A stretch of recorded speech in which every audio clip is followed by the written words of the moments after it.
Hello everyone and welcome back to Sew Granny Sew. I hope everyone had a wonderful Christmas, whether that had been lounging around the house such as we did or visiting with friends and family.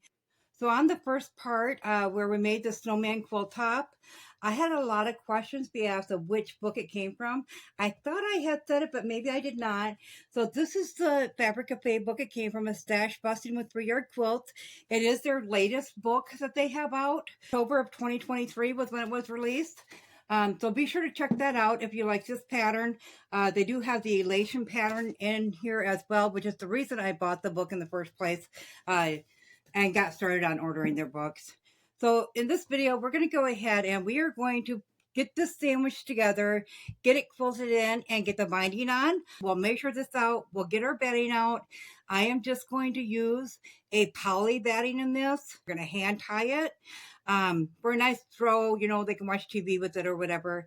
So I'll go ahead and I'll get my batting out, get this measured out, get my batting cut down, and I will meet you back here. Okay, I got my batting, my polyester batting cut out. I have that on the dining room table, which we'll be moving to here in a little bit. But then I also wanted to take a note. I picked out, I did not have an exact match for the burgundy or for the goldish color in here. So I went ahead and I picked out the color of the snowballs and the color of the carrot of the nose. So it's more of a brownish color for the nose. And then I picked out an ivory for that. So those will be the colors I do the quilting with, the tying with.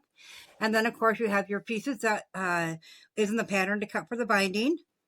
So my fabric I have for the backing, I have two pieces that are 54, of course, by 36. So I'm going to go ahead and I'm going to sew the two lengths together. So it'll be 54 across and then 36 and 36 will give me 72 long. So when we do that, we're just going to line up these two edges where you have your selvage at. Now it gives you in the pattern, it tells you what you're going to need for the backing and so forth. I'm just going with what I have left over from this fabric. As I said, this ended up being free fabric, so I'm going to use it to its fullest possibility. You could always put a stripe in the back or maybe do a row of quilt blocks in between the two pieces. You know, if it doesn't look right to you, you can do whatever you want to do the backing. I'm just going to line the two up and I'm going to take about a good 1/2 inch seam along that edge all the way across there. And then our fabric will be big enough for our backing. So I'm going to go ahead and get that done. I'm going to get everything ironed flat. And then I will meet you at the table to show you how to sandwich the quilt together. Okay, so I went ahead and ironed this all flat here. So you can see I just took the 1/2 inch seam and then I went again with a 1/4 inch seam just to double ensure that, because that is kid. So if that outer one splits, it's still got one on the inside. And then I folded my batting in half once I had it cut. This is 100% poly batting. And then I folded it in half and I marked on both sides where that half mark is. Now remind that this is way bigger than what our quilt top is, so this will be cut off anyway, so that marker doesn't matter. And I just centered mine with the seam on both sides of it. So if you want to, you're going to have excess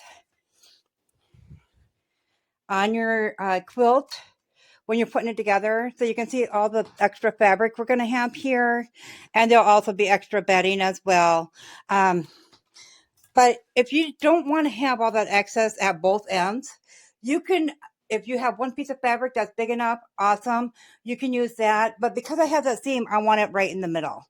So we're going to go ahead and we're going to put our quilt top, we're going to find the center of that, which will be our bottom fabric, of course, is right side down, and then our batting. So we are going to put it on this way because we are tying and stuff. So we're going to do it like this. If you want an inside out quilt, that whole step process would be different than this, but I'm going to go ahead and get this smoothed out. And when you're doing this, you do want to make sure, I'm going to bring you over here again and show you, see how we're over the batting. So we're going to reposition the batting and get that centered on. I just wanted to show you that part because we do have a lot of extra batting down here yet. So we're going to go ahead and move that around, get that centered out, get it smoothed out, and then I'll bring you back and show you how to pin it together. We have this all laid out and smoothed out the best I could at the moment. So I have my embroidery stuff ready. And I also have my thing of safety pins. So when you're pinning the quilts, I like to use these ones that are rounded on the safety pins. It helps them to come back up when you put them through. So you want to start in the middle of your quilt and start pinning it all together for your sandwich. So you're just going to push it through and pull it back up and pin it. So once you get that middle line done, you want to make sure you're pulling that back nice and tight as you're going along.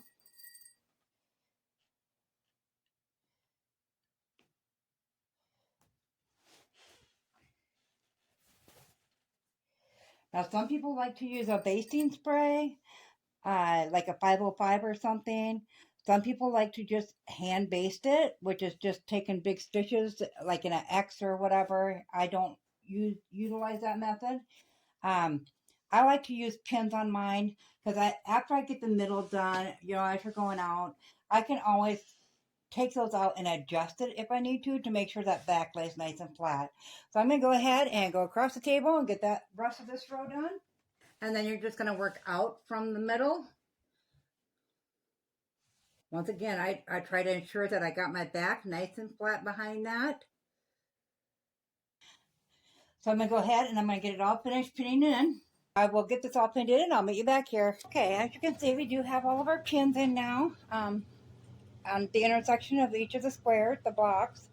So now we want to flip this over and make sure we are laying nice and flat and don't have too many puckers on the back that we won't be happy with. Sometimes you get a really big pucker, such as this one right here. You can see the fabric is totally folded. We want to smooth that out and redo those pins right there then, because we want that fabric nice and laying flat. I put my tassels on the front side of my ties. So all I'm going to do is I'm going to make sure this one's good, which it is. I'm going to turn that over, and because I'm working from side to side, I want to make sure I got the right one, which is right here. So I'm going to go ahead and get my thread ready. Okay, once you got that through, we're going to be stitching with just one width of this. I am going to go ahead, now that we got it threaded, and cut them all down to the same size.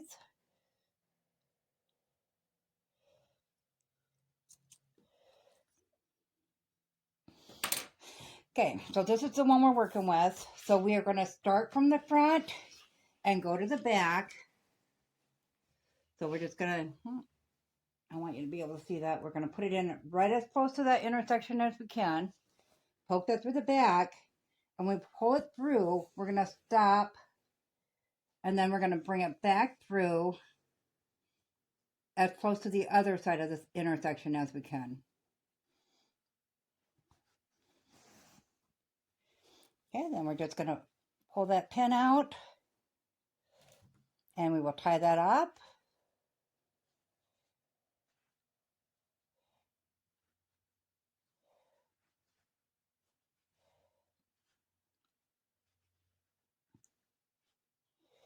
Okay, so when I cut it off, I like to go up to the first measurement of my finger, the first knuckle, and clip it off at that length. You can always go back through and clip it off shorter if you want, but that's what it will look like. And we'll go ahead and we'll lay our blanket back down and move on to the next one. I'm going to go ahead and I'm going to keep working my way through it. Then I'll bring you back when we get it all tied and we will cut the excess off and start getting the binding on. Well, I got halfway done with this. And as you can see, I actually have some puckers on the front.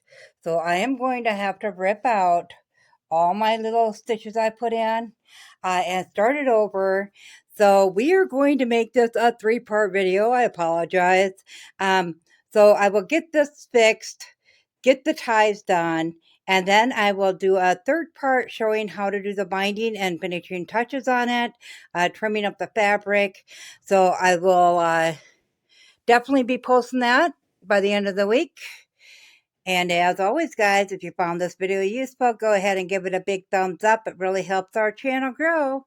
If you haven't subscribed yet, go ahead and hit that subscribe button because we'd love to have you here at Sew Granny Sew. Thanks all. Have a good day. Bye.